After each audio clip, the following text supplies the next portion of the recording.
स्वामी श्रील प्रभुपाद की जय। भगवद गीता जनार्दन की जय। ओम नमो भगवते वासुदेवाय। ओम नमो भगवते वासुदेवाय। ओम नमो भगवते वासुदेवाय। ओम नमो भगवते वासुदेवाय। ओम नमो भगवते वासुदेवाय। ओम नमो भगवते वासुदेवाय। भगवद्गीता आरो अध्याय 3వ శ్లోకం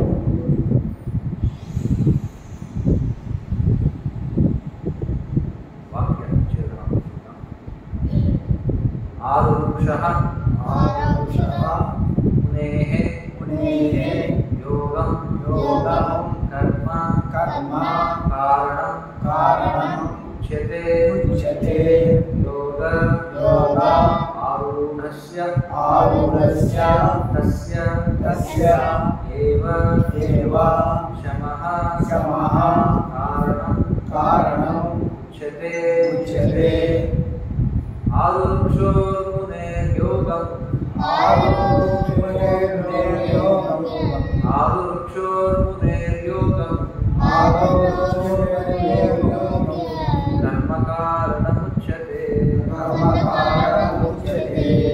कर्मकारणमुच्यते योगारूढस्य तस्यैव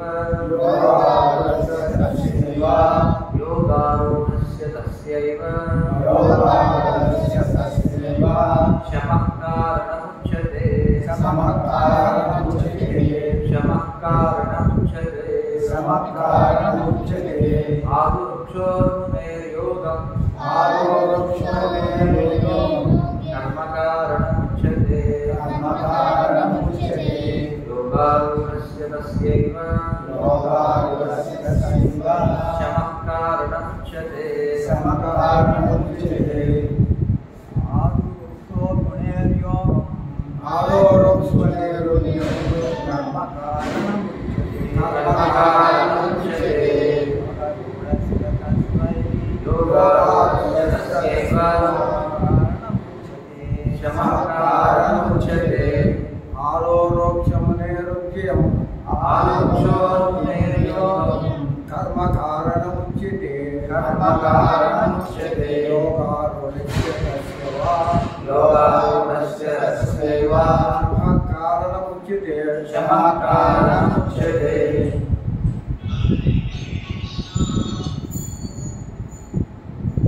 कर्मकारणमुच्यते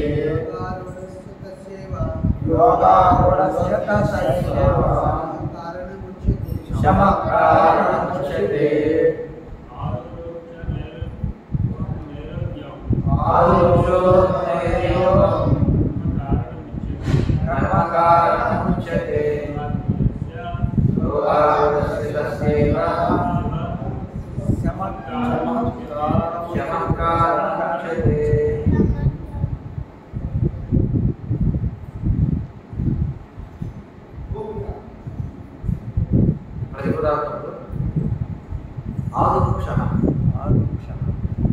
అప్పుడే యోగం మొదలు పెట్టిందండి.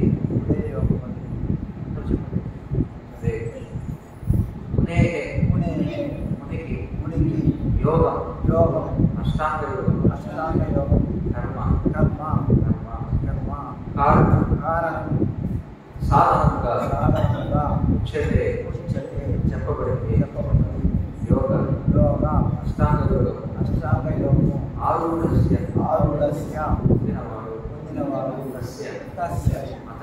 అతనికి నిక్కముగా శమః సమస్త భౌతిక కలాపాల విరమణ సాధనంగా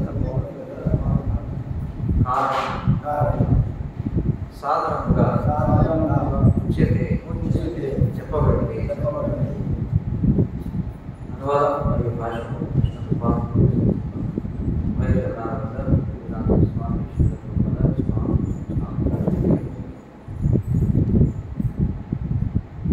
అష్టాంగ యోగ పద్ధతిలోని ఆరంభ స్థితిలో ఉన్న వారికి కర్మ సాధనంగా చెప్పబడింది. అది వరకే యోగంలో ఉన్నతులైన వారికి సమస్త భౌతిక కర్మల విరమణ సాధనంగా చెప్పబడింది.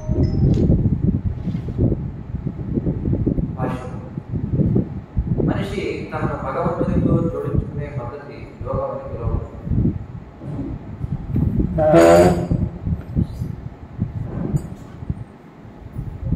మహోన్నతమైన యోగానుభూతిని పొందడానికి ఉన్నట్టు నిచ్చెనతో దానికి పోల్చవచ్చు.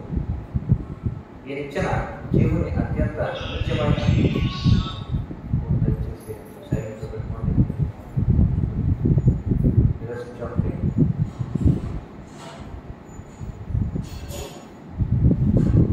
మనిషి తనను భగవంతునితో జోడించుకునే పద్ధతి యోగం అని పిలువబడుతుంది. మహోన్నతమైన యోగానుభూతిని పొందడానికి ఉన్నట్టు నిచ్చెనతో దానికి పోల్చవచ్చు. ఈ నిచ్చెన జీవుని అత్యంత నిత్యమైన భౌతిక పరిస్థితి నుండి ప్రారంభమై విశుద్ధ ఆధ్యాత్మిక స్థితిలోని పరిపూర్ణ ఆత్మానుభూతి వరకు వివిధ ఉన్నతులను బట్టి నిచ్చెనలోని వివిధ భాగాలు నానా రకాల వేగాల్లో తెలియదు ఉన్నాయి. అయినా మొత్తానికి పూర్తి నిచ్చెన యోగం అని పిలువబడుతూ జ్ఞానయోగము, ధ్యానయోగము, భక్తి యోగం అనే 3 భాగాలుగా జరుగుతుంది. నిచ్చెన ఆరంభము యోగారుక్షు స్థితి అని పిలువబడగా చివరి మెట్టు యోగారూఢము అని పిలువబడుతుంది. అష్టాంగ యోగ పద్ధతికి సంబంధించినంత వరకు జీవన నియమాల ద్వారా వివిధ యోగాసనాలు ప్రారంభ దశలో జ్ఞానంలో ప్రవేశించే యత్నాలు కామ్యకర్మ కలాపాలుగా ప్రకటించబడతాయి. అటువంటి కలాపాలన్నీ శ్రేణీకరణానికి పరిపూర్ణమైన మానసిక సమతాస్థితిని సాధించడానికి దారితీస్తాయి. మనిషి ధ్యాన సాధనలో నేర్పరేయడంతో కలతను కలిగించే సమస్త మానసిక కలాపాలను మానివేస్తాడు. అయినా కృష్ణ భక్తి భావనలో ఉన్నవాడు సర్వదా కృష్ణుడినే తలచే కారణంగా ప్రారంభం నుండి ధ్యాన స్థితిలో నెలకొని ఉంటాడు. కృష్ణ సేవలో నిరంతరంగా నెలకొన్న కారణంగా అతడు సమస్త భౌతిక కలాపాలను విరమించిన వారిగా భావించబడతాడు.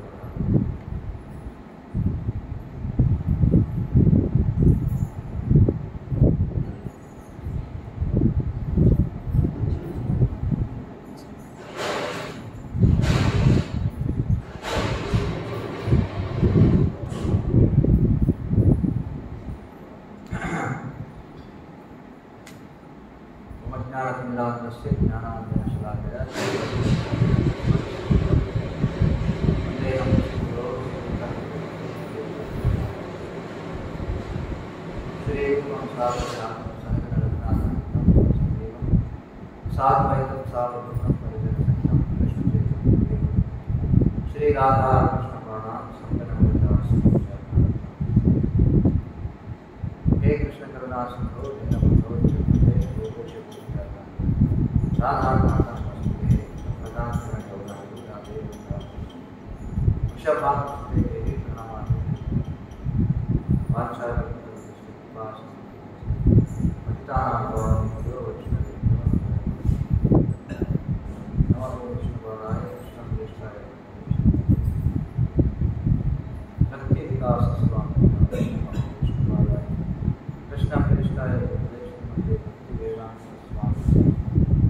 नमस्ते सारस्वती देवी गौरवाणी प्रचार निर्विशेष शून्यवादी पाश्चात्य जय श्री कृष्ण चैतन्य प्रभु श्री अद्वैत गदाधर श्रीवासादि हरे कृष्ण हरे राम राम राम हरे हरे हरे कृष्ण మనం చర్చిస్తున్నది భగవద్గీత 6వ అధ్యాయం ధ్యాన యోగం. ఇక్కడ యోగము అంటే ఏమిటో ముందు మనకి నిర్వచనం చెప్పారు. యోగము అంటే ఏంటి అర్థం? యోగం అంటే కలయిక, కూడిక అర్థం. అంటే ఎవరితో కలయిక, ఎవరితో కూడిక? యోగం అంటే భగవంతునితో కలయిక. సరే, బాగుంది. అసలు భగవంతుడితో మనం ఎందుకని సంబంధం ఏర్పాటు చేసుకోవాలి? ఇది ప్రశ్న.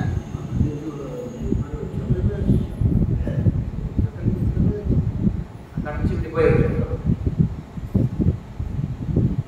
సరే, మరి మనం నిత్య జీవితంలో అనేక మందితో మన సంబంధాలు ఏర్పాటు చేసుకుంటాం. మరి వాటి సంగతి ఏమిటి?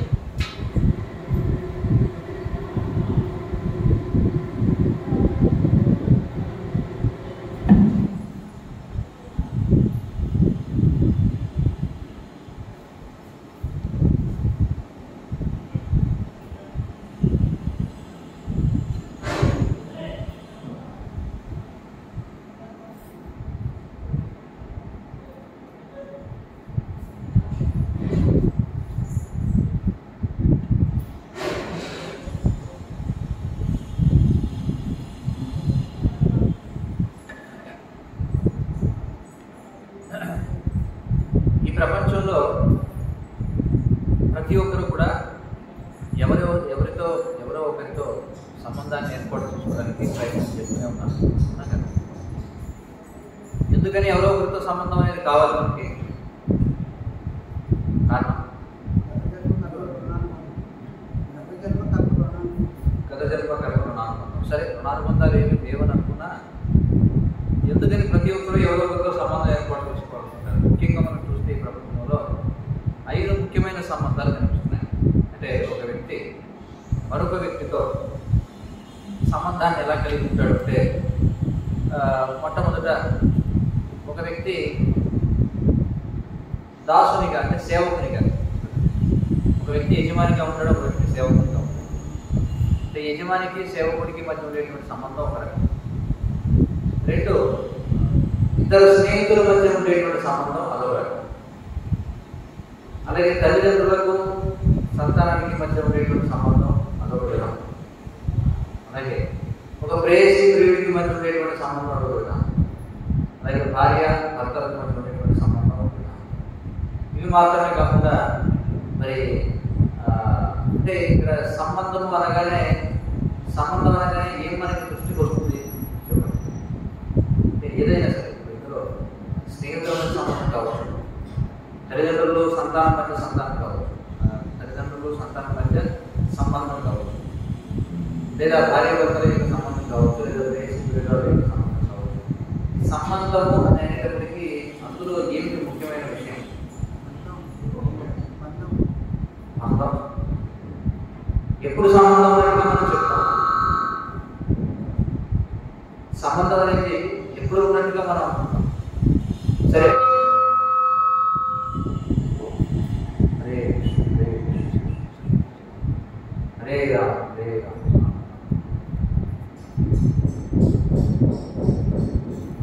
ఇప్పుడు ఇద్దరు వ్యక్తుల మధ్య సంబంధం అనేది ఎప్పుడు ఉన్నట్టుగా మనం తెలుసుకుంటామంటే వారి మధ్య వినిమయం అనేది ఉండాలి, అంటే ఎక్స్చేంజ్ అనేది ఉండాలి. అంటే ఏదో ఒకటి ఇచ్చిపుచ్చుకోవడం అనేది ఉండాలి.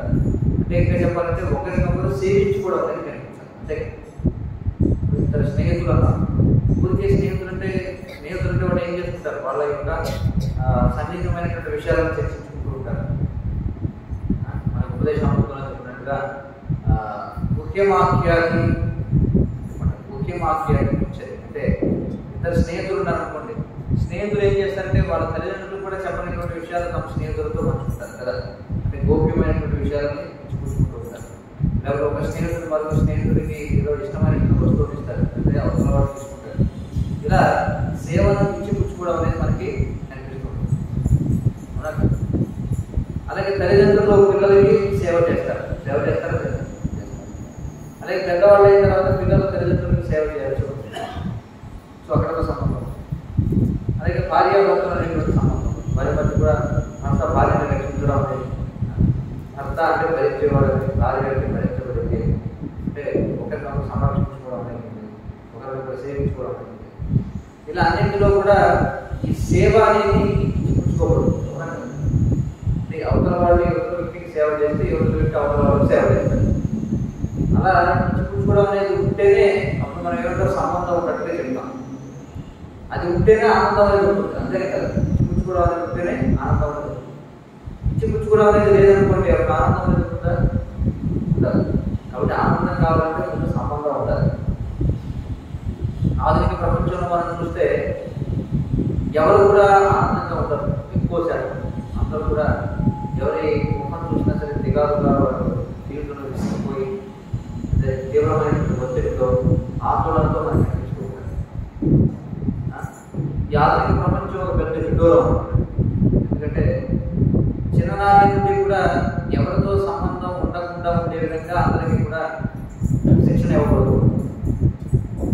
ఆరంభంలో ఇప్పుడు ఉదాహరణకి తల్లిదండ్రులు పిల్లల్ని పెంచాలి, అదే కదా జరగాల్సింది. కానీ ఈ రోజుల్లో చూసుకుంటాం, తల్లిదండ్రులు ఇద్దరు కూడా వాళ్ళు ఏదేదో కార్యాలయాల్లో పనిచేస్తుంటారు. వాళ్ళు నైట్ షిఫ్ట్లో లేదా డే షిఫ్ట్లో పనిచేస్తుంటారు. వారికి పిల్లలు ఉంటారు, కానీ పిల్లల్ని చూసుకునేటువంటి సమయం వాళ్ళకు. పిల్లల్ని ఏం చేస్తారప్పుడు, మరి పిల్లల్ని ఎవరు పెంచుతారంటే పూర్వం వాళ్ళు చూసేవాళ్ళు. తల్లి పిల్లల పేరున ఆహారం తినిపించాలంటే వాళ్ళని ఎత్తుకొని చాలాసేపు వాళ్ళతో గడిపి కదా. చిన్ననాటి పూర్వం చూస్తే మీ అందరూ గమనించి ఉంటారు. తల్లి ఏం చేసేది, తల్లికి వేరే పని ఉండదు.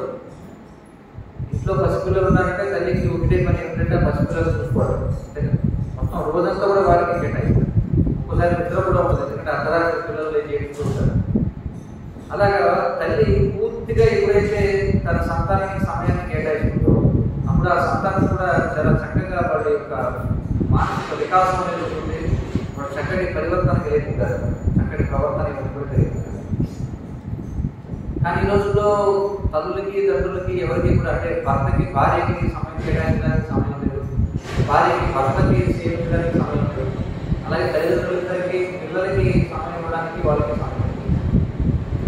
అందుకని ఈ రోజుల్లో చూస్తే చాలా పిల్లలకి ఎలా చూసుకుంటారంటే చేతికి సెల్ ఫోన్ ఇచ్చేస్తారు. ఆ సెల్ ఫోన్లో రకరకాల బొమ్మలు లాంటివి భయపడి ఏమవుతుంది, పిల్లల చేతికి సెల్ ఫోన్ ఇచ్చేసి వాళ్ళకి చూసుకుంటారు. అంటే అంతగా పిల్లల పట్ల వాళ్ళకి అనుబంధం ఉండదు.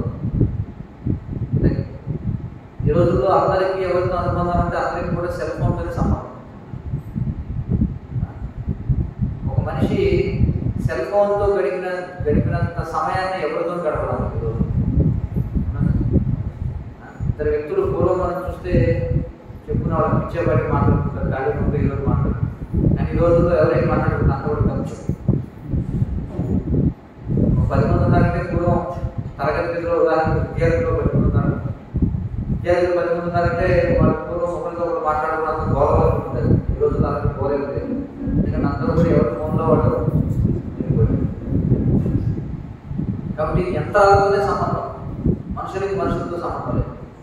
దానికి పర్యవసానంగా ఇలాంటి సమాజంలో ఏమవుతుందంటే స్త్రీలు కావచ్చు, పురుషులు కావచ్చు, మొదటి నుండి కూడా అంటే తమకు తాముగా స్వార్థపూరితంగా జీవించడమే. అంటే మరొకరి యొక్క ఆనందం కోసం మనం పనిచేయడం, లేకపోతే ఇచ్చిపుచ్చుకోవడం అనేది ఇక్కడ కూడా లేదు. ఎందుకంటే పిల్లలు మొట్టమొదటి నుంచి వాళ్ళు పెరగడం కూడా అలాగే పెరుగుతున్నారు. ఇండివిజువాలిటీ ఏంటంటే స్వతంత్రత, ఎవరికి వాళ్ళే స్వతంత్రంగా ఉండడం అనేది మనం అలవాటు చేసి ఒక్కసారిగా ఏం చేస్తారంటే వివాహం పేరుతో ఒక స్త్రీ పురుషులను దగ్గర చేస్తారు.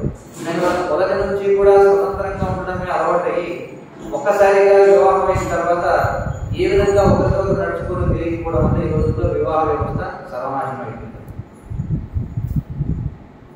చూస్తున్నాం చాలా సందర్భాలు. ఈ రోజుల్లో జరిగేటువంటి వివాహాలను ఇప్పుడు ఎక్కువ శాతం అన్ని కూడా కటాపు లేదు కాదు. కారణం ఏంటంటే మొదటి నుంచి అంటే ఇప్పుడు మనం అవతలి వారితో ఒక సంఘంలో కలిసి ఉండాలంటే, ఒక సమూహంలో కలిసి ఉండాలంటే అందులో ఎన్నో మెడుకోలు ఉంటాయి. ఒక సంఘంలో కలిసి ఉండాలంటే, ఒక సమూహంగా కలిసి ఉండాలంటే ముందు వ్యక్తి తన యొక్క స్వార్థాన్ని పక్కన పెట్టాలి. పూర్వం ఉమ్మడి కుటుంబాలు ఉంటాయి, ఇప్పుడు అన్ని కూడా ఏంటంటే వేరు కాపురా అంత కూడా న్యూక్లియర్ ఫ్యామిలీస్. పూర్వం మరి ఉమ్మడి కుటుంబం అంటే ఏంటి, ఒక సంఘం పెద్దదిగా ఉండాలి అంటే ఎంత ఎక్కువగా మనం త్యాగం చేస్తామో అంత ఎక్కువగా మనం సంఘంలో ఉండగలం. దేన్ని త్యాగం చేయాలి? స్వార్థాన్ని త్యాగం చేయాలి, అంతే కదా. పూర్వం దాంట్లో శిక్షణ ఉండేది ప్రతి ఒక్కరికి కూడా. చిన్ననాటి నుండే అవతల వాళ్ళ కోసం మనం వెనక్కి తగ్గడం, అవతల వాళ్ళ కోసం మన స్వార్థాన్ని తగ్గించుకోవడం, ఇలా ఎవరికి వాళ్ళు ఎలా ఆలోచించేవారంటే మనం అందరం కూడా కలిసి ఉండాలంటే ఎప్పుడు మనకు నచ్చిన పని చేయడం కాకుండా అవతల వాళ్ళకి నచ్చింది కూడా మనం చేసుకుంటారు. ఇట్లా అందరూ కూడా ఏంటంటే స్వార్థం అనేది ఉండేది కాదు. స్వార్థం అనేది ఉంటుంది, కనీసం నా కుటుంబం అనే స్వార్థం ఉంటుంది. ఇప్పుడు ఆ స్వార్థం కూడా లేదు, నేను అనే స్వార్థం. పర్యవసానంగా ఏమవుతుందంటే ఎవరికి కూడా మొదటి నుంచి శిక్షణ లేదు, ఎవరికి వాడే స్వతంత్రం. ఎందుకంటే ఇప్పుడు ఎక్కువగా ఇతరుల మీద ఆధారపడాల్సిన అవసరం లేకుండా సమాజాన్ని యంత్రాలతో తయారు చేశారు. పూర్వం ప్రతిదానికి కూడా ఎవరో ఒకరిపై ఆధారపడాల్సి వచ్చేది, అవునా కదా. ఉదాహరణకి ఫ్యాన్ కూడా లేనప్పుడు, విద్యుత్ లేనప్పుడు మనుషులు ఉండేవారు, దానికోసం ప్రత్యేకంగా విసరడానికి మనుషులు ఉండేవారు, పక్కన మనుషులు ఉండేవారు, లేకపోతే నీళ్లు తెచ్చేవాడు ఉండేవాడు, లేకపోతే క్షవరం చేసేవాడు ఉండేవారు, లేకపోతే బట్టలు ఉండేవాడు ఉండేవాడు. ఇట్లా ప్రతి పనికి కూడా ఎవరో ఒకరితో వ్యవహరించాల్సి వచ్చేది. ప్రతిదీ కూడా మనుషుల ద్వారా జరిగేది. కాబట్టి అప్పట్లో ఒకరిపై ఒకరు ఆధారపడడం అనేది చాలా ఎక్కువగా ఉండేది. ఏ పని చేయాలన్నా సరే నలుగురు తెలిస్తేనే కానీ ఆ పని అయ్యేది కాదు. కానీ ఎప్పుడైతే ఇండస్ట్రియల్ రెవల్యూషన్ అంటే ఈ పారిశ్రామిక విప్లవం అనేది 1850వ సంవత్సరంలో ఐరోపా దేశాల్లో ప్రారంభమైందో, అది ఎప్పుడైతే మరి ప్రపంచవ్యాప్తంగా విస్తరించిందో మనిషిలో యొక్క స్వార్థ భావన పెరిగిపోయింది. అంటే వాడు ఏమనుకుంటాడంటే చూడకపోవడం, వ్యవసాయం చేయాలంటే ఎడ్లతో వ్యవసాయం చేస్తారు, లేకపోతే ఎక్కడికైనా వెళ్ళాలంటే గుర్రాలు ఇలాంటి వెళ్ళేవాడు. తర్వాత ఏమనుకున్నారంటే ఎందుకంటే ప్రాణం ఉన్న జీవితో వ్యవహరించడం అనేది కొంచెం తపస్సుతో కూడుకున్న పని. ఎందుకంటే వారి యొక్క ఆలోచనలు వాళ్ళు ఉంటాయి, మన ఆలోచనలు మనకు ఉంటాయి. మన ఇద్దరం కలిసి పని చేయాలంటే ఒక సర్దుబాటు అనేది అవసరం.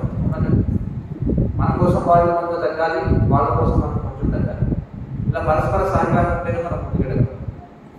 కానీ మనుషులు ఎప్పుడైతే ఓర్పు సహనం ఇవన్నీ కూడా తగ్గిపోయాయో ఇప్పుడు మనిషి ఏమనుకున్నాడంటే నేను ఎందుకు అవతల వాడి కోసం తగ్గాలి అని చెప్పి అందుకే యంత్రాల మీద దృష్టి పెట్టారు. మనుషులతో కాకుండా యంత్రాలతో మనం పనిచేసి గొడవ ఉండదు. అంతే కదా. గుణం ఉందనుకుంటే సైకిల్ ఎట్లు ఉన్నాయనుకోండి, ఎట్లు ఏం చేస్తాయి మరాయించే అవకాశం ఉంది. ఇంకోసారి మనిషి ఏమనుకుంటే వీటితో మనం ఎక్కడ పడతాం, వీటికంటే యంత్రాలు ఉన్నాయి, గొడవ లేదు. యంత్రం అయితే నిరసన వ్యక్తం చేయడం. యజమాని ఒకవేళ ఏమన్నా అన్నా కూడా ఏమన్నా ప్రతిఘటిస్తుందా యంత్రం అంటే చెప్పండి. యంత్రం ఏమి ప్రతిఘటిస్తుంది కదా, నాకు తగ్గినా సరే యంత్రం ఏమి ఎదురు మాట్లాడదు. అందుకే ఈ రోజుల్లో ఎందుకని ఎక్కువ శాతం మంది ఇంట్లో కుక్కలు పెంచుకుంటారంటే ఇదే కాదు. ఎందుకంటే మనుషులైతే పడదు. మనం ఏమన్నంటే ఎవరు కూడా తిడతారు, ఎదురు మాట్లాడతారు, లేకపోతే వాడితో మనల్ని ఇది చేస్తారు, వాడితో మనం సమాధానం చెప్పాలి. అది కుక్కలు అనుకోండి, తనితే కాసేపు ఉద్యోగం కొడుకుతే తర్వాత మళ్ళీ పోగొట్టుకుంటూ మళ్ళీ వచ్చి ఏం చేస్తాయి, మళ్ళీ యజమాని దగ్గరికి వస్తాయి. అందరికీ అలాంటి వాడు కావాలి. కానీ అలాంటి మనుషులు దొరకపోవడం అనేది అందరూ కుక్కలు పెట్టుకుంటారు. అంతే కదా. పూర్వం ఎలా ఉంటుందంటే ఇప్పుడు గురువు శిష్యుడిని ఏమన్నా మందలిస్తే శిష్యుడు ఏ విధంగా మాట్లాడేవాడు కాదు, అలాగే పట్టుకుంటాడు. ఎందుకంటే తన ధర్మం అది, అలా ఉంటేనే మనం జ్ఞానాన్ని తెలుసుకోగలం అనే ఆలోచన ఉంది.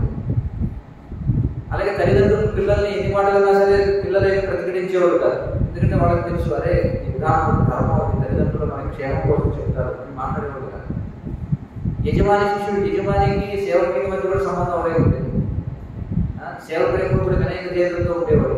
వాడు యజమాని ఎలా అన్నా సరే ఉండేవాడు. కానీ ఎప్పుడైతే ఈ ఆధ్యాత్మిక శిక్షణ అనేది సమాజంలో పొరవడిందో క్రమక్రమంగా ప్రతి ఒక్కరు కూడా నేనెందుకు ఒకరికి లొంగి ఉంటారు, అంతిమంగా అందరూ కూడా భగవంతుడికి లొంగి ఉంటారు. కానీ ఎప్పుడైతే భగవంతుడు అనేటువంటి దాన్ని పక్కన పడేసామో అప్పుడు ఎవరికి లొంగి ఉండడం అనేది పోయింది. ఎవరికి లొంగి ఉండడానికి ఇష్టపడరు. కానీ ప్రతి ఒక్కరు ఏమనుకుంటారంటే అవతల వాడు నాకు పూర్తిగా వీడు మాత్రం ఎవరికి శరణానికి పొందచ్చు, వీడు మాత్రం ఎవరికి తలకాయ ఉంచాలనుకోడు, కానీ అందరూ మాత్రం వీడి ముందు తల ఉంచాలి. ఇప్పుడు సమాజం అలాగే తయారు. అంటే వీడెవరికి కూడా సహకారం, వీడెవరి ముందు కూడా నేను చాలా సరే పలానా వారికి నేను వినయ విధేయతలతో ఉండాలి, జాగ్రత్తగా ఉండాలి అని వీడెవరికి కూడా లొంగడు. కానీ ఆ దేశం అంతా వీడికి లొంగాలి. అదే కానీ ఎలా సాధ్యం కాదు. అందుకే మనుషుల మధ్య సయోధ్య అనేటువంటిది లేదు. అందుకే ఇప్పుడు కూడా ఇద్దరు మనుషులకి వస్తుంది. అందుకే ఏం చేస్తున్నారు, ఈ వీళ్ళతో మనం పడలేము, వీళ్ళకంటే యంత్రాలు ఏమీ లేదు. యంత్రం అయితే మనం ఎలా కావాలంటే అలాగా పడు. వాషింగ్ మిషన్ ఉందనుకోండి, పూర్వం ఏమిటి బట్టలు ఉతికేవాళ్ళు వారం వస్తే వస్తారు, ఒక్కోసారి రాదు, లేకపోతే ఇవన్నీ ఉంటాయి. మళ్ళీ వాళ్ళతో గొడవ వాషింగ్ మిషన్ కొనుక్కున్నాం, ఏ గొడవ ఎక్కువ కాలుతో పట్టు. లేకపోతే పూర్వం క్షవరం చేసేవారు వాళ్ళు, తర్వాత వాళ్ళతో మనం ఎక్కడ పడతా ఉంది, మన రేసర్ ఏదో మనం కొనుక్కుంటే మనమే షేరింగ్ చేసుకోవచ్చు, ట్రిమ్మర్ కొనుక్కుంటే మనమే చేసుకోవచ్చు. ప్రతి పని అలాగే ఎలక్ట్రిసిటీ వచ్చింది, ఆ ఫ్యాన్ ఉన్నాయి, మనుషులతో పని ఉంటుంది. ఇలా ప్రతి దాంట్లో కూడా ఏమైంది, మనుషులు ఏమవుతున్నారు రోజు రోజుకి అన్ని రంగాల్లో కూడా మనుషుల్ని యంత్రాలు భర్తీ చేస్తున్నాయి. ఇప్పుడు మొదటికే మోసం వచ్చింది ఏమిటంటే మనిషిని పూర్తిగా యంత్రం భర్తీ చేసే ప్రమాదం ఉందని అందరూ భయపడుతున్నారు. ఆర్టిఫిషియల్ ఇంటెలిజెన్స్ అంటే కృత్రిమ వివేకం అనేది బయలుదేరింది. అంటే దాని దెబ్బకు ఇంకా అసలు ఎక్కడా కూడా చివరికి ఏదో కొద్దిగా మిగిలినటువంటి ఉద్యోగాలు కూడా పోయేటువంటి పరిస్థితి ఇప్పుడు ఎందుకంటే ఇప్పుడు యంత్రాన్ని ఏం చేశారు, 10 మంది కలిసి వాళ్ళ యొక్క సొంత తెలివితేటలన్నీ పెట్టి ఆ యంత్రానికి కోడింగ్ ఒక లాంగ్వేజ్ రాసి దానికి ఎక్కించారు. 10 మంది వాళ్ళ యొక్క బుర్రలను ఏం చేశారు, ఒక యంత్రానికి ఇచ్చారు. దానివల్ల ఏమవుతుంది, ఆ యంత్రానికి ఇప్పుడు పూర్వం ఎలా ఉంటుందంటే ఉపాధ్యాయుడు శిష్యుడికి ఒక విద్యార్థి శిష్యుడు అనుకోండి, గురువు శిష్యుడిని మాట్లాడుతున్నాడు, అది వేరే, ఉపాధ్యాయుడు విద్యార్థి అని వేరే. ఉపాధ్యాయుడు విద్యార్థికి ఏదో ఒక పాఠం ఇచ్చి వారంతా చదివి అందులో ముఖ్యమైనటువంటి విషయాలు ఏమున్నాయో నాకు చెప్పేవాడు ఉపాధ్యాయుడు. అది వర్క్ కింద ఇచ్చేవాడు. ఇంటికి వెళ్ళినా ఈరోజు మొత్తం పాఠం అంతా కూడా చదివి ముఖ్యమైనటువంటి నమోదు చేసుకున్నాను పాయింట్. ఇప్పుడు అదేముంది అలా చెప్పగానే ఇంటి దాకా ఎందుకంటే 2 నిమిషాలు ఉన్నట్టు చెప్తాను. ఏం చేస్తాడు దాన్ని పుస్తకం ఇలా తీసి దాన్ని స్కాన్ చేస్తారు గూగుల్ లెన్స్ చేసి దాన్ని ఏ గూగుల్ సెర్చ్ బార్లో పడేస్తే అందులో అడుగుతారు ఇందులో ముఖ్యమైన పాయింట్లని నాకు ఏం చేస్తుంది 4-5 పాయింట్లు అయిపోయింది అంతే. రైటర్ జరుగుతుంది పాట వినాల్సిన అవసరం ఉంది దాంతో కూడా బాధ్యత అనమాట వ్యవస్థ. కాబట్టి అంతిమంగా ఏం జరుగుతుందంటే ఎవరు అంటే సంబంధం అనేది ఇప్పుడు ఎలా ఉండాలంటే ఇద్దరు సమూర్చుల మధ్య ఉండాలి. అంటే సంబంధం అనేది ఇప్పుడు ఇద్దరు వ్యక్తుల మధ్య సంబంధం ఉండాలి కానీ మనిషి యంత్రంతో సంబంధాన్ని కలిగి ఉండాలి. యంత్రంతో మనిషి సంబంధాన్ని కలిగి ఉండదు కదా ఏమంటారు. కానీ ఇప్పుడు జరిగేదంతా ఏంటంటే యంత్రాలతోనే సంబంధం పెట్టుకుంటాడు మనిషికి మరొక మనిషితో సంబంధం లేదు. కొద్దిగా సమయం దొరికిందంటే చాలా వెంటనే జైలుకి పోతుంది. వెంటనే ఫోన్ బయటకు తీస్తారు. ఫోన్ బయటకు తీసి ఎవరు స్టేటస్ ఏంటి ఏం జరుగుతుంది ఏమి వాట్సాప్లో మెసేజ్ వచ్చాయి కదా ఫేస్బుక్లో పరిస్థితి యూట్యూబ్లో ఎలా ఉంటుంది లేకపోతే నా స్టేటస్ ఎంతమంది చూసారు అంతే లేకపోతే ఎంతమంది నా ఫోటో లైక్ చేశారు లేకపోతే ఎవరు కామెంట్ చేశారు. కాబట్టి మనుషులకి మధ్య సంబంధాలు లేవు అన్నీ కూడా యంత్రాలతో సంబంధాలు. కానీ యంత్రాలతో సంబంధం అనేది అది ఎందుకంటే మన యంత్రం కాదు. మన యంత్రాన్ని ఎంత స్మార్ట్గా తయారు చేద్దాం ప్రయత్నం చేసినా యంత్రంగా ఉంటుంది కానీ దానికి భావనలు అలాంటివి అందుకే ఆధునిక సమాజంలో ఎందుకని జనులందరూ కూడా విసిగిపోతున్నారు ఎందుకు అందరిలో ఒత్తిడితో ఉంటున్నారంటే మనుషులతో సంబంధాలు మానేసి యంత్రాలతో సంబంధాలు. దానివల్ల ఎవరు కూడా ఆనందంగా ఉండే అవకాశం. కాబట్టి యోగం అంటే ఏంటంటే సంబంధం పెట్టుకోవడం అర్థం. కానీ సంబంధం అనేది ఒక వ్యక్తితో ఒక చేతనం కలిగినటువంటి వస్తువు అంతేగాని జడమైనటువంటి యంత్రాలతో వాటితో సంబంధం పెట్టుకుంటే ప్రస్తుత సమాజం అనేది. కాబట్టి ఏమవుతుందంటే ఇదొక విశ్లేషణ అన్నమాట. ఎందుకని ఈ ఆధునిక కాలంలో వివాహ వ్యవస్థ అనేది పూర్తిగా ఉపకూలిపోతుంది, ఎందుకని ఈ యొక్క వివాహాలు నిలవడం లేదు అంటే కారణం ఏంటంటే ఎవరు కూడా చిన్ననాటి నుండి మరొక వ్యక్తితో సంబంధాన్ని కలిగి ఉండడం లేదు.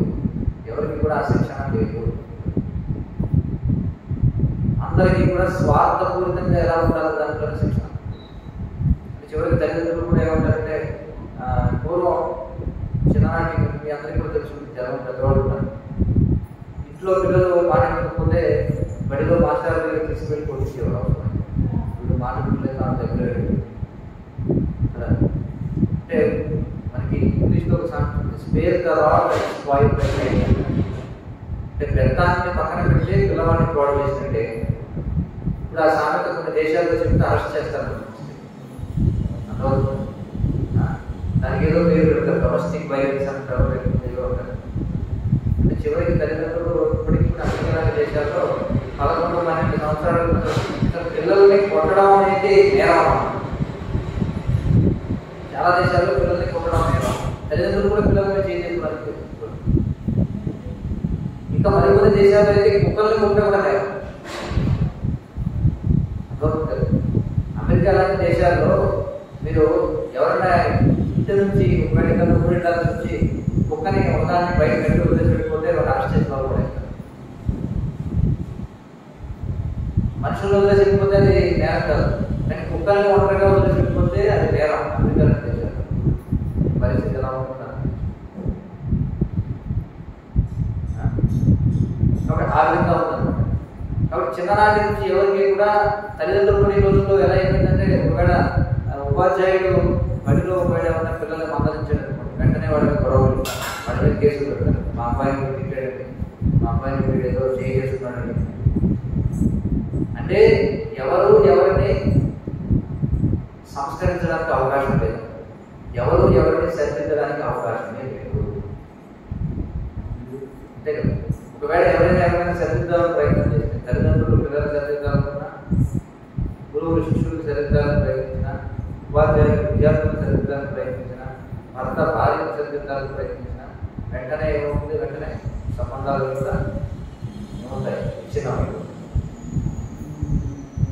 కాబట్టి ఇప్పుడు జరుగుతుంది ఏమిటంటే మనం చెప్పుకున్నాం ఈ సంబంధాలను ఎందుకు చిన్ననాటి నుండి కూడా ఆ శిక్షణ ఎవరికీ లేదు. అంటే అణిగి మణిగి ఉండడం, లేకపోతే కనీసం నలుగురిలో మనం ఉన్నాం కాబట్టి మనం కొంచెం మన స్వార్థాన్ని పక్కన పెట్టాలి. మనం ఒక సంఘంలో మనం ఉండగలగాలి అంటే సంఘం కోసం మనం ఏం చేయాలి? మన స్వార్థాన్ని పక్కన పెట్టాలి. అంతే. కంపెనీలో పనిచేస్తున్నాం, ఒక సమూహంలో మనం ఉన్నామంటేనే, ఒక సమూహంలో ఉండాలి అంటే మనకు ఉండాల్సినటువంటి కనీస లక్షణం ఏంటంటే సమూహం కోసం మనం త్యాగం చేసే విధంగా ఉంటేనే మనం ఆ సమూహంలో ఉండగలం. అలా కాకుండా సమూహంలో ఎవరు కూడా నా స్వార్థాన్ని చూసుకుంటారంటే సమూహంలో ఉండగలరు ఎవరైనా? మరి అలాంటి దానికి అలవాటు పడి ఉన్నటువంటి ఏం చేస్తున్నారంటే వివాహం పేరులో ఒక స్త్రీని పురుషుడిని తీసుకొస్తున్నారు. ఎవరికి?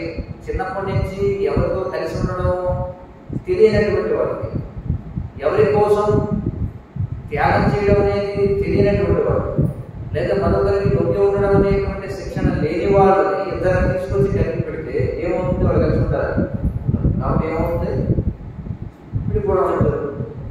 అంటే ఈ రోజుల్లో జరిగేదంతా కూడా అందుకే సమాజం ఎవరు కూడా ఆనందం కలిగి,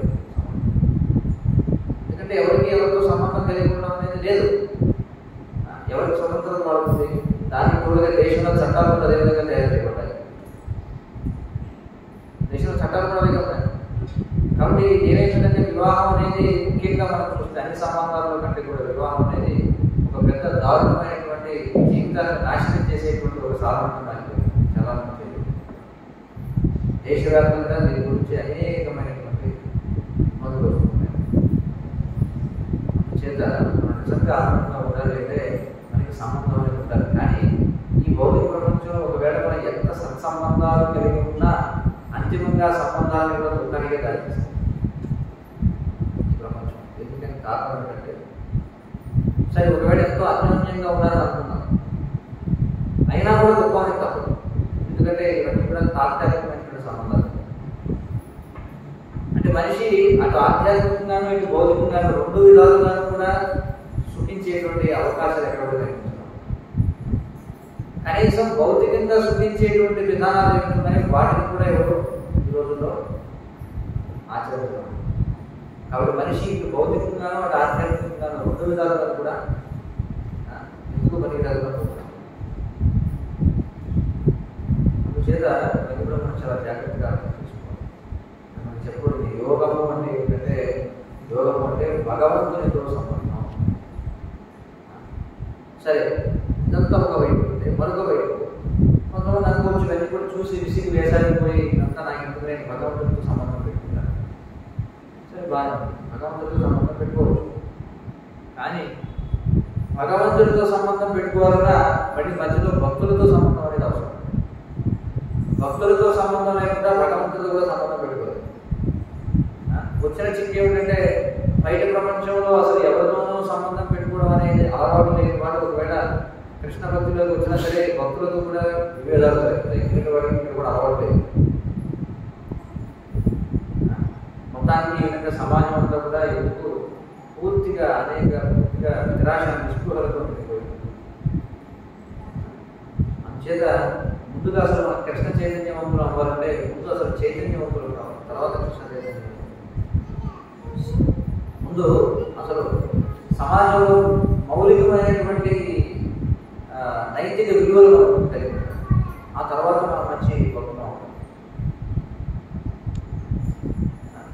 అందుకే ఏమంటారంటే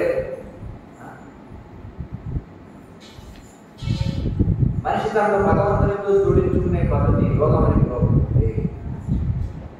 కాబట్టి మనం నిజమైనటువంటి ఆనందాన్ని శాశ్వతమైనటువంటి ఆనందాన్ని పొందాలంటే మనం భగవంతునితో ఏం చేయాలి? అనుసంధానం కావాలి. మరి భగవంతుడితో అనుసంధానం కోసాన్ని ఏమంటారంటే భక్తి పొందాలి. భక్తి యోగం అంటారు. భక్తి అంటే భగవంతుని సేవించడం. కాబట్టి ఎవరికైనా మన సంబంధం ఏర్పాటు చేసుకోవాలంటే వారిని మనం ఏదో ఒకటి సేవ చేయాలి. సేవ అనే దాన్ని ఇచ్చిపుచ్చుకోవాలి. ఎప్పుడైతే సేవ అనేది ఇచ్చిపుచ్చుకోబడుతుందో అప్పుడు అక్కడ సంబంధం అనేది ఇది భగవంతుడి విషయంలో కూడా అలాగే పడుతుంది. మరి భగవంతుడితో మనం సంబంధం పెట్టుకోవాలంటే భగవంతుడితో మనం ఏదో ఒకటి ఇచ్చిపుచ్చుకోవాలి. భగవంతుడికి మనం ఏమవ్వగలం? భగవంతుడికి మనం ఏమవ్వగలం? భగవంతుడు ఏదైతే మనకి ఇచ్చాడో అది మనం భగవంతుడికి ఇవ్వాలి. ఎందుకంటే అంతా కూడా భగవంతుడిదే. భగవంతుడిది కాకుండా మనదేదో విడిగా ఉందా సమాజంలో? ఇక్కడ మన శరీరాన్ని మనం విశ్లేషణ చేసి చూస్తే మరి ఆత్మ ఏదైతే ఉందో మనం శరీరం కాదు, మనం ఆత్మ అని మొట్టమొదటి విషయం మనం తెలుసుకోవాలి. మరి ఆత్మ ఎవరు అంటే కృష్ణుడు చెప్తున్నాడు నా యొక్క అంశాలు. అంటే ఈ చెయ్యి ఎవరిది అంటే నాది అని అంటారు. ఎందుకంటే ఈ చెయ్యి ఈ శరీరంలో భాగంగా ఉంటుంది. అలాగే మన యొక్క ఆత్మ ఏదైతే ఉందో అది భగవంతుని యొక్క అంశాలు. అంటే మనం భగవంతుడికి చెందినటువంటి వారు. మన మీద మనకి యజమానిత్వం కూడా లేదు, తెలుసుకోవాలి. మన మీద మనకు కూడా యజమానిత్వం లేదు. ఎవరు యజమాని అంటే భగవంతుడే. భగవంతుడే ఏకో వక్ష్యామః అంటే ఆ ఒక్కడైనటువంటి భగవంతుడే అసంఖ్యాకమైనటువంటి జీవులుగా విస్తరించాడు. దేనికోసం విస్తరించాడు అంటే ఆనందం. కాబట్టి మనందరం కూడా భగవంతుని యొక్క అంశాలు. కాబట్టి మనం భగవంతునితో సంబంధాన్ని కలిగి ఉన్నాం ఇప్పటికీ. ఎలాంటి చేయి శరీరంతో సంబంధాన్ని కలిగి ఉంది. కాబట్టి చేయి ఏం చేయాలి? శరీరం కోసం పని చేయాలి. కానీ శరీరంతో సంబంధాన్ని కలిగి ఉన్నటువంటి చేయి శరీరం కోసం పని చేయకపోతే అప్పుడు ఏమవుతుంది? వ్యాధి చేస్తాం అంతే కదా. మనకి పక్షవాదం వస్తుంది. పక్షవాదం వస్తే ఏం జరుగుతుంది? పక్షం అంతా కూడా ఎందుకు పని చేయదు. కీళ్ళన్నీ కూడా ఏమైపోతాయి? వాసిపోతాయి. అవి కదలవు. తీవ్రమైన నొప్పి, వాదం అనుకుంటున్నాను. వాదం అంటే వాయు సంబంధం అనేటువంటి పెడుతున్నాను. మరి శరీరంలో అంశమైనటువంటి చేయి ఒకవేళ ఈ శరీరానికి సహకరించకపోతే అప్పుడు ఏం చేస్తారంటే దాన్ని తీసేయాల్సి ఉంటుంది. సార్ అవయవాలు కుళ్ళిపోతాయి. కుళ్ళిపోతాయి శరీరానికి నష్టం. కాబట్టి ఏం చేస్తారు? అవయవాలను తీసేస్తారు. కాబట్టి మనం భగవంతుని యొక్క అంశాలు. భగవంతుని యొక్క అంశాలు అయినప్పుడు మనం భగవంతునికి సేవ చేయాలి. భగవంతునికి సేవ చేయడం అంటే భగవంతుడు ఏదైతే మనకి ఇచ్చాడో అది మనం భగవంతుడికి ఇవ్వాలి. ఇది మనం చేయాల్సి ఉంటుంది. మరి భగవంతుడు మనకి ఏం ఇచ్చాడు? భగవంతుని శరీరాన్ని ఇచ్చాడు. ఈ శరీరం అనేది మనకి రెండు రకాలుగా ఉంటుంది. ఒకటి సూక్ష్మ శరీరం, రెండవది స్థూల శరీరం. సూక్ష్మ శరీరం అంటే ఏంటి? వీటితో తయారవుతుంది సూక్ష్మ శరీరం. ఆత్మతో తయారవుతుంది. మనసు, బుద్ధి, అహంకారం ఈ మూడింటితో సూక్ష్మ శరీరం అనేది తయారవుతుంది. స్థూల శరీరం అంటే ఏంటి? కంటికి కనిపించేటువంటి శరీరం. దాన్ని స్థూల శరీరం అంటాం. ఇది దేనితో తయారైంది అంటే పంచభూతాలు. ఏమిటా పంచభూతాలు? దాని వరుసలో చెప్పాలి. భూమి, తర్వాత నీరు, తర్వాత అగ్ని, తర్వాత వాయువు, తర్వాత ఆకాశం. ఇవి స్థూల శరీరానికి సంబంధించి. మరి భగవంతుడు ఒక సూక్ష్మ శరీరానికి మనకు ఒక స్థూల శరీరాన్ని ఇచ్చాడు. కాబట్టి భగవంతుడికి మనం ఎవరిని ఇవ్వాలనుకుంటే ముందు ఆయన మనకి ఏమి ఇచ్చాడు? అది మనం భగవంతుడు. కాబట్టి శరీరాన్ని మనకి భగవంతుడు ఇచ్చాడు. కాబట్టి శరీరాన్ని భగవత్ సేవలో మన శరీరంలో ఏమున్నాయి? అవయవాలు, కాళ్ళు ఉన్నాయి, చేతులు ఉన్నాయి, జ్ఞానేంద్రియాలు, కర్మేంద్రియాలు ఉన్నాయి. జ్ఞానేంద్రియాలు అంటే ఏంటి? చక్షువులు అంటే కళ్ళు, అలాగే నాసిక, ముక్కు, అలాగే ముఖము అంటే ఇక్కడ నోరు, అలాగే కర్ణములు అంటే చెవులు, అలాగే తొక్కు అంటే చర్మ. ఇవి పంచేంద్రియాలు, జ్ఞానేంద్రియాలు. వాటిని భగవత్ సేవలో వినియోగించాలి. ఎలా వినియోగించాలి? మన కళ్ళతో ఎవరు చూడాలి. భగవత్ సంబంధమైనటువంటి వాటిని చూడడానికి మనం కళ్ళకు శిక్షణ ఇవ్వాలి. అంటే భగవంతుని యొక్క దివ్యమంగళ రూపం ఏదో దాన్ని చూడడానికి మనం అలవాటు చేసుకోవాలి. లేదా భగవంతుని చాలా చక్కగా అలంకరించడం. అలాగే మనకు ఒక నాలుగు ఇచ్చాడు భగవంతుడు. నాలుగు చేసే పనులు ఏమిటి?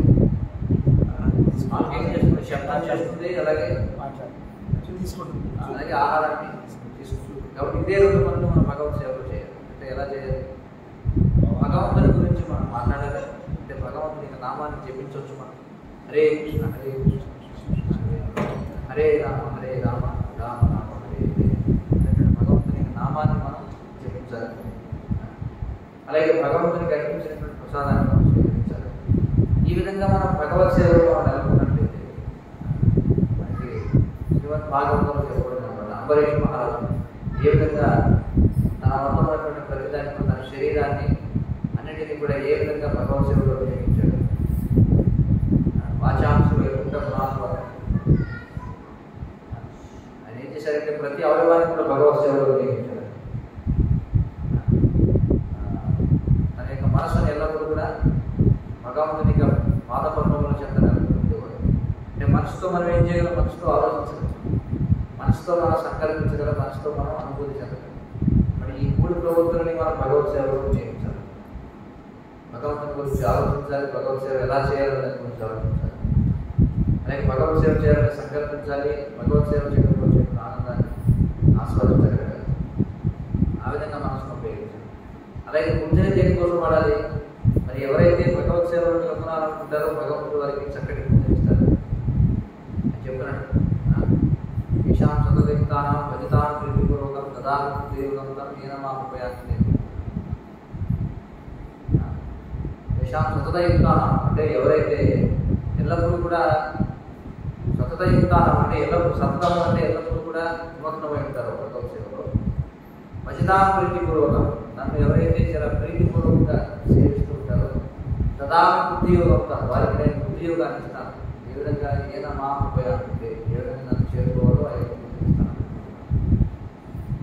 కాబట్టి ఆ విధంగా భగవంతుని ఇచ్చినటువంటి బుద్ధిని మనం భగవంతుని సేవించడానికి ఉపయోగించాలి. ఇలా ముందు మనకి ఏదైతే భగవంతుని ఇచ్చాడో దేహం ఏదైతే ఉందో దాన్ని మనం భగవత్ సేవలో వినియోగించినట్లయితే అప్పుడు మనం ఎప్పుడైతే ఈ శరీరంలో ఉన్నటువంటి అవయవాలని కూడా ఆహారాన్ని సమకూరుస్తాయి, అంటే ఆహారాన్ని సమకూర్చడంలో ఈ ఉదరానికి సహాయం చేస్తాయి. అంతే కదా, మనం ఆహారాన్ని భుజించాలి అంటే కాళ్ళు ఆ ప్రదేశానికి నడవాలి, చేతుల పదార్థాన్ని తీసుకోవాలి, కళ్ళు ఆ పదార్థాన్ని చూడాలి, ముఖ పదార్థాన్ని వాసన చూడాలి, మనం స్పృశించాలి, ఇవన్నీ కూడా ఉన్నాయి. ఆ విధంగా ఈ శరీర అవయవాలని కూడా ఉదరానికి ఆహారం అందించడం కోసం సహకరించినందుకుగా మరి ఈ అవయవాలన్నిటికీ ఏమవుతుందంటే పోషణ అవుతున్నది. ప్రాణోపహారాశ్చ యతేంద్రియాణాం చెప్తారు.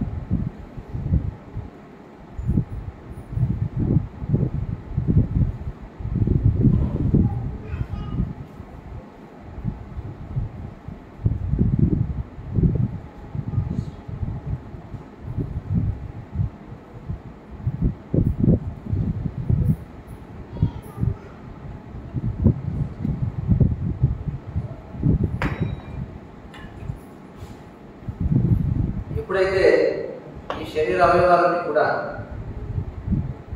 ఉదరానికి సేవ చేస్తాయి, పొట్టకు సేవ చేస్తాయో అప్పుడు ఏమవుతుంది? అప్పుడు ప్రత్యేకించి అడగాల్సిన అవసరం లేకుండానే సహజంగానే శరీర అవయవాలకు కూడా పోషణ ఉంటుంది, అవన్నీ కూడా శక్తిని బలాన్ని పొందుతాయి. అంతే కదా. అలాగే మనం ఎప్పుడైతే భగవంతుడిని సేవిస్తామో భగవంతుడిని సేవించినప్పుడు సహజంగానే మనం అందరం కూడా ఏం చేస్తాం? ఆనందాన్ని ముఖ్యంగా ఈ మానవ జీవితం అనేది ఉంటుంది దేనికోసం అంటే భగవంతుడిని సేవించడం కోసం, భగవంతుడిని సంతృప్తిపరచడం కోసం. మానవ జన్మలో ఇదే మనకి లభించేటువంటి గొప్ప వరం. అందుకే మరి ఆచార్యులు వారి కారణం చెప్తున్నారు ఏమంటారంటే దుర్లభం మాంసం మనిషి జన్మ అనేది చాలా దుర్లభమైనది. ఇంకా ఆచార్యులు పాడతారు ఏమంటారంటే భజగురే మన శ్రీనందనందన అభయచరణాలు దుర్లభమానవ జనమ సత్సంగి దారుణే భవసురే. ఒక ఆచార్యుడు పాడుతున్నాడు, ఏమంటాడంటే భక్తుడు భజగురే మన అంటూ మనస భజించు దయచేసి ఎవరిని? శ్రీనందనందన. శ్రీ నంద అంటే ఎవరు? నంద మహారాజు. నంద మహారాజు ఎవరి తండ్రి? శ్రీకృష్ణుడికి. భజగురేమ శ్రీనందనందన.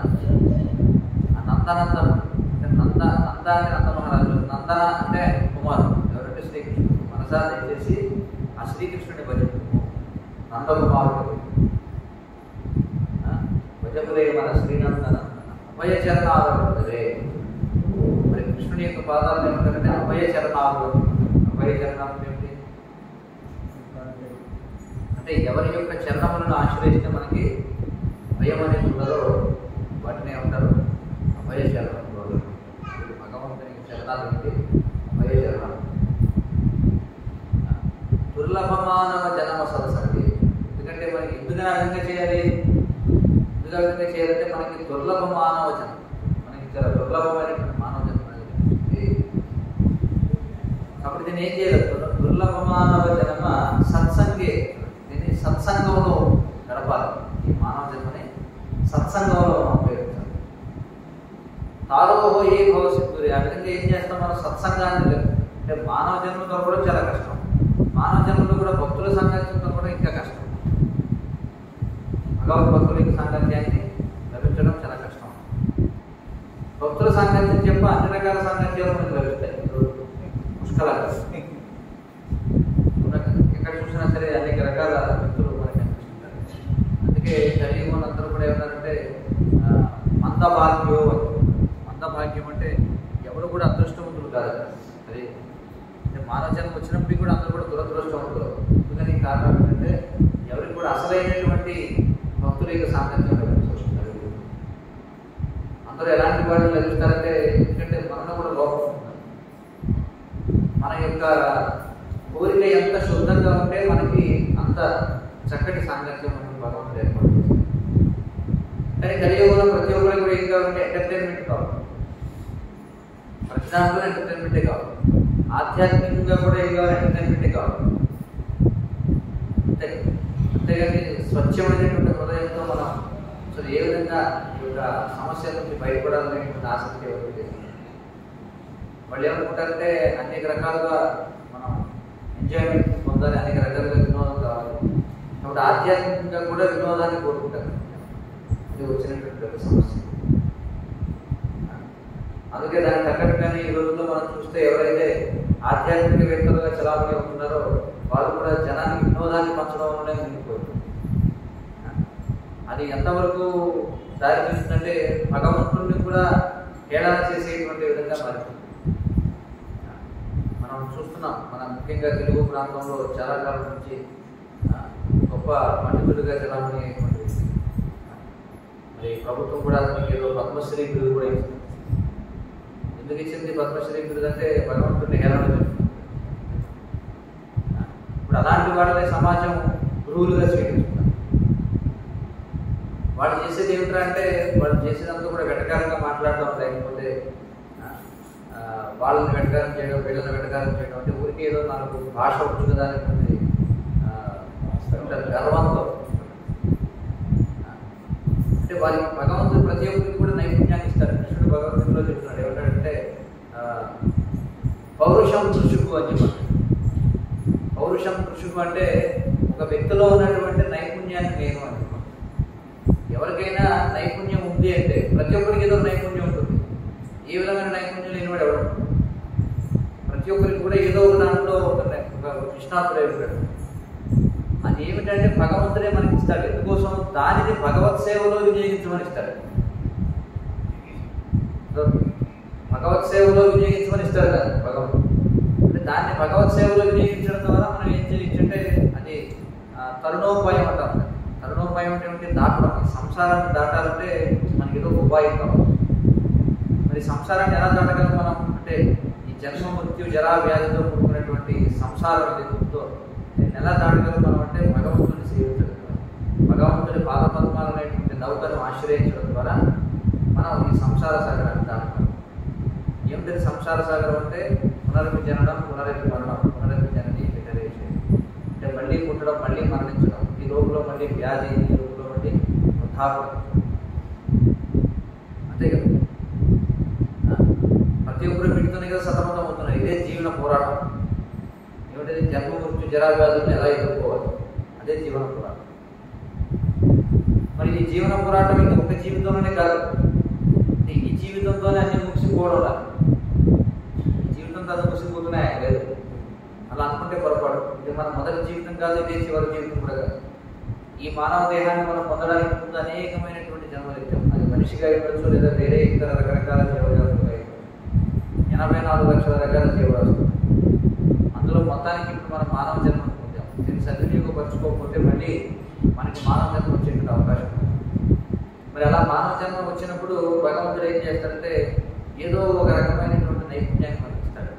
దేనికోసం అంటే దాన్ని మనం భగవత్ సేవలో వినియోగించడం ద్వారా ఏం చెబుతాం? మనం పవిత్రమై ఈ సంసార సాగరాన్ని మనం దాటగలగచ్చు.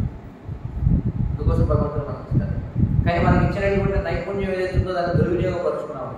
ఉదాహరణకు మనం చెప్పుకుంటున్నాం, వ్యక్తి పేరు ఏమిటి? గరికపాటి రామసింహారావు. ఆ వ్యక్తికి ఏదో నైపుణ్యం ఉంది. ఏమిటో నైపుణ్యం అంటే ఆ గొప్ప తెలుగు పండితుడు, అలాగే అతను ఏదో ఏమిటారు దాన్ని అవధాని కూడా. ప్రారంభంలో వ్యక్తి కేవలం అవధానం మాత్రం చేసేవాడు, తెలుగు వ్యాకరణం గురించి వాటి గురించి గురించి మాట్లాడేవాడు. కానీ ఇప్పుడైతే ఎందుకంటే ఎవరు కూడా చూడండి, విషయం ఏంటంటే మనకు ఉన్నటువంటి నైపుణ్యాన్ని చాలా మందిని మనం చూస్తాం. ప్రతి ఒక్కరు ఏదో నైపుణ్యం ఉంటుంది. వాడు ఏం చేస్తారంటే దాన్ని వాడు ఏదో ఒక రకంగా భగవత్ సేవలో వాడితే తప్ప వాడి జీవితంలో సంతృప్తి సాధించాలి. భౌతిక ప్రపంచంలో మీరు చూడండి, ఏదో ఒక రకంగా నిష్ణాతులు ఏం వాడుతున్నారు, కానీ వాళ్ళందరూ కూడా చివరికి అసంతృప్తితో మరణిస్తున్నారు. ఎందుకని అంటే వాడికి ఉన్నటువంటి నైపుణ్యాన్ని భగవంతుడిని కీర్తించడం కోసం వాడాలి. భగవంతుడిని కీర్తించడం కోసం వాడాలి. భగవంతుడి కోసం మనం కీర్తించలేదు అనుకోండి, మన అసంతృప్తితోనే మరణించాల్సి వస్తుంది. ఎంతో మందిని చూసాం కళాకారులు అలాంటి వాడు. కానీ ఎవరైతే తమకున్నటువంటి, ఎందుకంటే అన్నిటికీ మూలం ఎవరంటే భగవంతుడే. భగవంతుడి నుంచి మనకు అన్ని కూడా వస్తున్నాయి. కాబట్టి దాన్ని మనం భగవత్ సేవలో వినియోగిస్తే మనం పరిశుద్ధమవుతాం. మరి ఈ వ్యక్తి కూడా మరి భగవంతుడు నైపుణ్యాన్ని ఇచ్చాడు. వాడు తీసుకున్నటువంటి పూర్వజన్మ కారణం చేయడమే. దాన్ని ఏం చేయాలంటే భగవంతుడిని కీర్తించడం కోసం. కానీ దాన్ని భగవంతుడి కోసం, భగవంతుని కీర్తించడానికి వాడకుండా ఉంటే ఆ నైపుణ్యం ఎలాంటిదైనా సరే జీవితంలో విసుగు చెందాలి. అప్పుడు వాడు ఏం చేస్తారంటే వాడి రంగంలో వాడికి విసుకొచ్చి ఎదుర్కో దాంట్లో వేరు పెట్టాలి. అలాగే వ్యక్తి ఏం చేస్తున్నాడు, ఇప్పుడు ఆధ్యాత్మికతలో వేరు పెట్టాలి. కానీ అతనేం భగవద్భక్తుడు కాదు, అతనికి ఏదో మాట్లాడడం బాగా వచ్చు అంతే. కాబట్టి దాన్ని ఏం చేస్తున్నాడు, ఏదో రకంగా జనానికి వినోదం, జనానికి కూడా వినోదం కావాలి అంతే కదా. ఆధ్యాత్మిక వినోదం కావాలి, స్పిరిచువల్ కామెడీ కావాలి. ఎవరికి కూడా నియమ నిబంధనలు పాటిద్దాం. వాళ్ళు ఎప్పుడు కూడా ఎవరు కూడా మద్యం తాగకూడదు, మాంసం తినకూడదు, జూదం ఆడకూడదు, వ్యభిచరించకూడదు, ఇలాంటివి ఇప్పుడు చెప్పరండి. కాబట్టి ఏం చెప్తారంటే అవసరమైతే రాముడు కూడా మాంసం తిన్నట్టు తినడానికి ఇలాంటివి. జనంలో పరివర్తన తీసుకురావడం మానేసి ఉన్నవాళ్ళని ఏం చేస్తారు, బట్టి వెనక్కి తీసుకురావడం. ఎలాగో జనం చేస్తున్నది అదే. సొసైటీలో జరిగేదంతా ఏంటి, అదే కదా. మద్యం, మాంసం, దూరం, వ్యభిచారం అందరూ దగ్గర ఉంటున్నారు జనం. ఎలాగో కూడా అదే చేస్తారు. నువ్వు దానికి మళ్ళీ ఆధ్యాత్మిక పేరు పెట్టి మళ్ళీ అదే చేయడం ప్రోత్సహించడం అవసరం ఉందా కదా దాంట్లో. అప్పటికే జనం అదే చేస్తున్నారు. అది చేసేవాళ్ళు ఎవరు అదే చేస్తారు. కానీ ఆధ్యాత్మికత పేరుతో వాళ్ళు చేసే తప్పుడు పని ఇంకా ప్రోత్సాహం చేసామనుకో, అప్పుడు వాళ్ళకి పైకి తీసుకురావడం అవుతుందా, వెనక్కి తీసుకెళ్ళడం అవుతుంది. వెనక్కి తీసుకెళ్ళడం అవుతుంది. మరి వీళ్ళంతా చేసే పనులు అవే. వీళ్ళు ఎక్కడ కూడా ఎవరికి కూడా నువ్వు అది చేయండి, ఇది చేయండి అని చెప్పరు. చేయండి, ఇంకేం తప్పే ఉంది, పెద్దలు మహానుభావులు చేశారు, దేవుడు కూడా చేశారు, మీరు కూడా చేయండి. కాబట్టి ఏదో ఒక విధంగా వాళ్ళకు ఉన్నటువంటి ఏదో మాట్లాడేటువంటి అనర్గళంగా మాట్లాడేటువంటి నైపుణ్యం ఏదైతే దాన్ని దుర్వినియోగపరుస్తూ సాధారణంగా అందరూ ఏం చేస్తారంటే చివరికి భగవంతుడిని దూషిస్తారు. ఎప్పుడైతే భగవంతుడిని దూషించడం మొదలు పెడతారో వాళ్ళ కౌంట్ డౌన్ స్టార్ట్ అవుతుంది. అంటే వాళ్ళ యొక్క పాపం పడుతున్నారు. అలా ఎప్పుడైతే భగవంతుడు ఆయన దయామయుడు, భగవంతుడు తనని హేళన చేసినా సరే పట్టించుకోడు. కానీ ఎప్పుడైతే భగవద్ భక్తులను హేళన చేయడం మొదలు పెడతారో ఇంకా వాడిని సహించారు. శాస్త్రాలు ఎలాంటిదంటే ఇప్పుడు తల్లిదండ్రులు ఉన్నారనుకోండి, పిల్లవాడు ఏం చేస్తాడు, తల్లిదండ్రుల్ని అనుతూ ఉంటాడు. ఒకసారి కదా, తల్లిదండ్రుల్ని నొక్కుతూ ఉంటాడు, గుర్తూ ఉంటాడు, కానీ వాడి పెద్దగా పట్టించుకుని చిన్న పిల్లవాడు కదా, వాడు ఇలాగే ఉంటాడు. అలా కాకుండా వాళ్ళ సాటి సోదరులను లేకపోతే సోదరి మరణ వాడు తోబుట్టువులను కొట్టడం అలాంటివి చేశారు. తల్లిదండ్రులు ఊరుకుంటారా? అప్పుడు శిక్ష వేస్తారు. అలాగే భగవంతుడు కూడా తనను హేళన చేసిన వాళ్ళని ఏం చేయడం అలా చూసుకుంటాడు. చదివే కదా. ఎప్పుడైతే వాడు భగవద్ భక్తుడిని హేళన చేయడం మొదలు పెడతారు. ఎందుకంటే ఈ తర్వాత జరిగేది అదే. ఇప్పుడు భగవంతుడిని హేళన చేస్తున్నారు, తర్వాత భక్తులను హేళన చేస్తారు. ఎప్పుడైతే భక్తులను హేళన చేసే పరిస్థితి వస్తుందో ఇంక వాడు సర్వనాశనం అయిపోతారు. ఇప్పటికే మనం చూస్తున్నాం వాడు అహంకారం. ఎందుకంటే ఏదో కొద్దిగా నైపుణ్యం ఉంది, జనం మనకు గౌరవిస్తున్నారు. ఎందుకంటే జనం కూడా మూర్ఖులు కాబట్టి భగవంతుడు చూడండి, భగవంతుడిని దూషించేవాడు ఒకటైతే భగవంతుడిని దూషించేవాడిని చప్పట్లో కొట్టి ప్రోత్సహించేవాడిని ఇంకా దారుణమైన వెళ్ళిపోతుంది. ఇలాంటి వాళ్ళు ఎవరైతే ఉన్నారో మనం చెప్పుకునే రామసింహారావు లాంటి వాళ్ళు వీళ్ళందరూ ఏం చేస్తున్నారు, భగవంతుడిని హేళన చేస్తూ మిమిక్రీ చేయడం, లేకపోతే అలాంటివి ఇలాంటివి చిరుకులు, పరిహాసం, వేళాకోవడం, వెటకారం చేస్తూ చేసుకుంటే అవతల ఉన్నటువంటి మూర్ఖులని జనం ఏం చేస్తారు, చప్పట్లు. వీడికంటే ఎక్కువ పాపం వాళ్ళకు వీడిని ప్రోత్సహిస్తారు. కాబట్టి సమాజానికి చాలా చాలా చాలా ప్రమాదకరమైనటువంటి ఒక ట్రెండ్ అనమాట. కాబట్టి మనం ముందు ముందు చూడబోతాం వీటి యొక్క పర్యవసానాలు ఎలా ఉంటాయి. కాబట్టి దయచేసి, ఎందుకంటే సాధారణంగా అందరూ కూడా ఏమిటంటే కలియుగంలో పై మెరుగులకే ఆకర్షితులు అవుతారు తప్ప అసలైన దాని గురించి ఎవరు పట్టించుకోరు. జనం ఏమనుకుంటారంటే బాగా ఏదో యూట్యూబ్లో సబ్స్క్రైబర్లు ఉంటారు, లేకపోతే వాడు బాగా ఆకట్టుకునేలా మాట్లాడతాను, లేకపోతే మంచి మధ్యలో 4 కవిత్వాలు చెప్పి 4 పద్యాలు చెప్పి 4 జోకులు వేసి ఇలా చేస్తే వాడు ఏదో పెద్ద మేధావి అని చెప్పనుకుంటారు. కానీ వాస్తవికతకు చాలా భేదం ఉంటుంది. నిజమైనటువంటి విషయం మనం అర్థం చేసుకోవాలంటే అది గురు శిష్య పరంపరలో మనం ఎవరినైనా సరే అనుసరించాలంటే ముందు వాళ్ళ యొక్క ఆచరణ ఎలా ఉందో మనం చూడాలి. వాళ్ళ మాటలు బట్టి కాదు మన దగ్గర, వాళ్ళ ఆచరణ ఎలా ఉంది, వాళ్ళు ఎలా ఆచరిస్తున్నారు, ఆచరణ చూసి మనం వ్యక్తులను అనుసరించాలి. కానీ కేవలం ఉంటే వాళ్ళు టీవీ ముందు కెమెరా ముందు కూర్చొని చెప్పే మాటలను చూసి మనం అనుసరించినట్లయితే మనం కూడా అంతా ఎలా ఉన్నాయి అంటే ఒక గుడ్డివాడిని అనుసరించి గోతులో పడితే. కాబట్టి తస్మాత్ జాగ్రత్త. ఎందుకంటే ఇలాంటి కూడా సంఖ్య పెరుగుతుంది అన్నానికి. కాబట్టి పెరుగుట కొరకే అనుకుంటారు. మనం త్వరలోనే నాశనం మనం చూస్తాం. ఎందుకంటే భగవంతుడి భక్తులను హేళన చేసేవారు ఎంతో కాలం మనం సాధించే అవకాశం లేదు. ఎందుకంటే చరిత్రలో అనేక మంది గొప్ప ఉదాహరణలు మనం చూసాం. హిరణ్యకశిపుడు కూడా ఆత్మత్వం బోధించాడు, తెలుసు. భాగవతంలో పెడితే మరి హిరణ్యకశిపుడు గొప్ప అసురుడైనటువంటి హిరణ్యకశిపుడు కూడా తన సోదరుడైనటువంటి హిరణ్యాక్షుని మరణించినప్పుడు తన తల్లి అలాగే హిరణ్యాక్షుని యొక్క భార్య బాధపడుతుంటే అతను కూడా ఆత్మతో మాట్లాడతారు. భాగవతం నమోదు చేయాలి. వీళ్ళు కూడా అలాంటి అసురులే, వీళ్ళు కూడా ఆత్మతో మాట్లాడుతుంటారు చదువు. కానీ వీళ్ళు మాట్లాడే ఆత్మత్వం దేనికంటే భగవంతుని తిరస్కరిస్తారు. అలాగే రావణాసుడు అతడు ఒక బ్రాహ్మణుడు. మరి రావణాసుడు రచించినటువంటి లింగాష్టకం ఇప్పటికీ చాలా మంది పడుతుంటారు. రావణాసుడు రాసిన లింగాష్టకం పడుతుంటారు కదా. కానీ ఆ రావణాసుడు రాసినటువంటి లింగాష్టకం ఇప్పటికీ మనం చదువుతున్నాం. కానీ ఎప్పుడైతే రావణాసుడిని సంహరించడానికి వచ్చాడో శివుడు రక్షించడానికి రాలేదు. రాలేదు, ఎందుకంటే అతను అపరాధం చేశాడు. కాబట్టి వీళ్ళు ఏదైతే పాండిత్యాన్ని ఒలకపోస్తున్నారో దానివల్ల వీళ్ళు దైవ దూషణ చేస్తున్నారు. దానివల్ల ఏమవుతుందంటే అది వారి యొక్క నాశనానికి దారితీస్తుంది. అందుచేత దీన్ని అందరూ కూడా తీవ్రంగా ఖండించాలి. ఈ విధమైనటువంటి వైఖరి దేవతలు కానీ లేకపోతే ఎవరినైనా సరే అనవసరంగా హేళన చేయడం, ముఖ్యంగా దేవీ దేవతల విషయంలో మరి హేళనగా మాట్లాడడం అనేది అది ఆత్మహత్యా సదృశమైనది. చేత నిజంగా భగవద్గీత తెలుసుకోవాలంటే, మహాభారతం తెలుసుకోవాలంటే, లేదా రామాయణం గురించి తెలుసుకోవాలంటే, ఇలాంటి ఎంటర్టైన్మెంట్ చేసే జోకర్ల నుంచి మనం తెలుసుకోవాలి. మనం ఎవరి నుంచి తెలుసుకోవాలంటే శాస్త్రాల నుంచి తెలుసుకోవాలి, ప్రామాణికమైనటువంటి ఆచారాల నుంచి తెలుసుకోవాలి.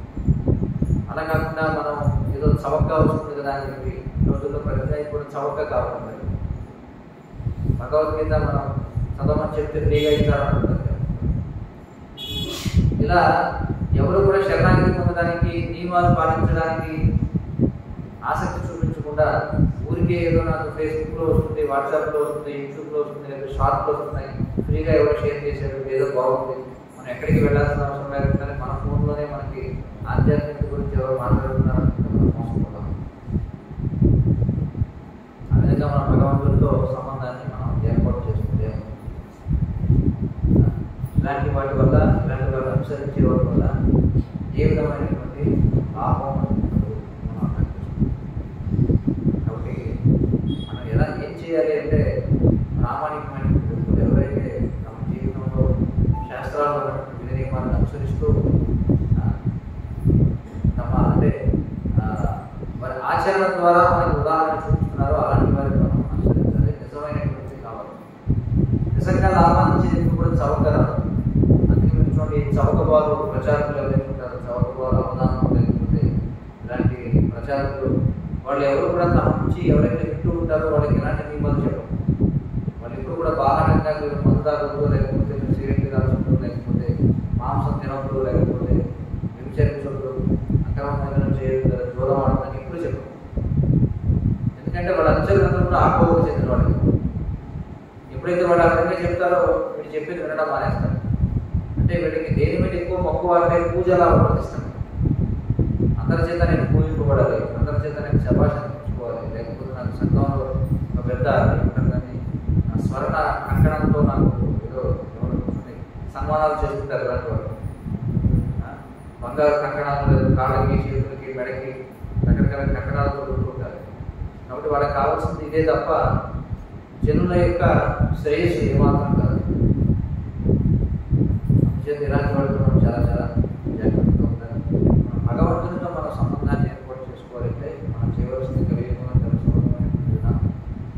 హరే కృష్ణ హరే కృష్ణ కృష్ణ కృష్ణ హరే హరే రామ హరే రామ రామ రామ హరే అనేటువంటి హరి యొక్క నామాన్ని శాస్త్రాలు చెప్తున్నాయి. సేవకి వారు స్వయం అత శ్రీకృష్ణ నామాది నవవేద్రాహ్యంత్రి.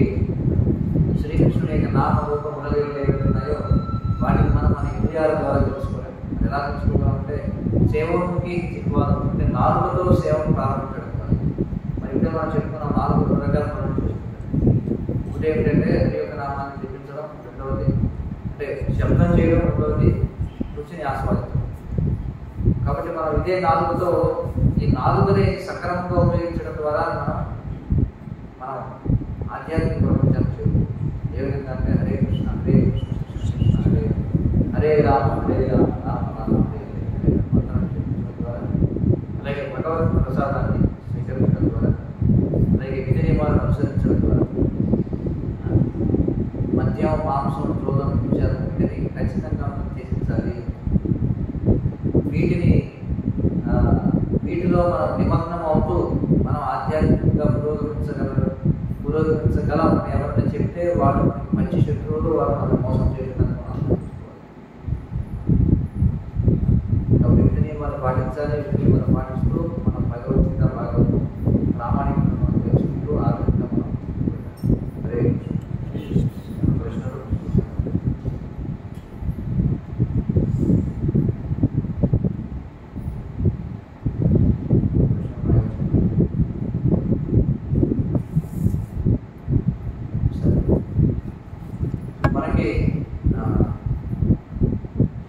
శనివారం నాడు వచ్చే శనివారం తారీఖు రెండవ తేదీ గోవర్ధన పూజ మహోత్సవం. కాబట్టి అందరూ కూడా దయచేసి గుర్తుపెట్టుకోండి. వచ్చేటువంటి శనివారం నాడు శ్రీకృష్ణ భగవానుడు ఆయన గోవర్ధనగిరి పర్వతాన్ని ఎత్తినటువంటి రోజు. మరి ప్రతి సంవత్సరం కూడా మనం ఉత్సవం జరుపుకుంటాం.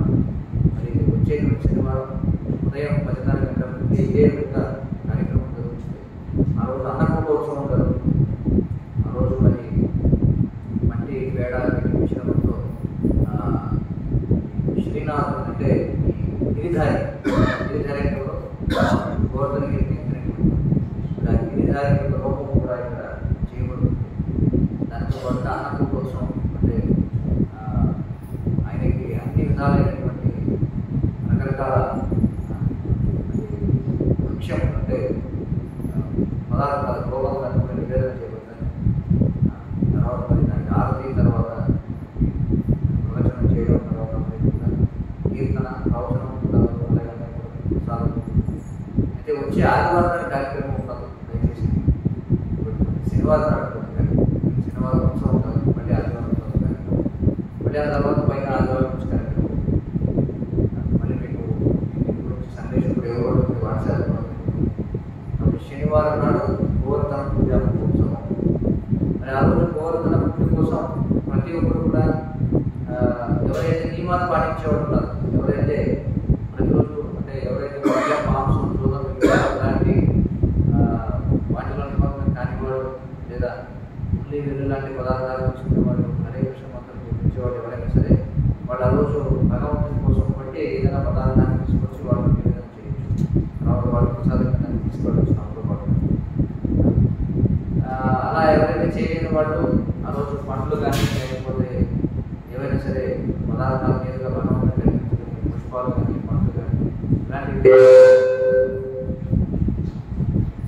ఇలాంటి వాటిని తీసుకొచ్చి మరి ఆ పూజారికి గోవర్ధనుడికి మనం మీరే స్వయంగా సమర్పించవచ్చు. చక్కటి అవకాశం అందరూ కూడా ఈ అవకాశాన్ని వినియోగించుకోండి. అలాగే మరి ఇప్పుడు దామోదర కార్తీక మాసం జరుగుతుంది. ప్రతిరోజు కూడా సాయంత్రం దీపోత్సవం జరుగుతుంది.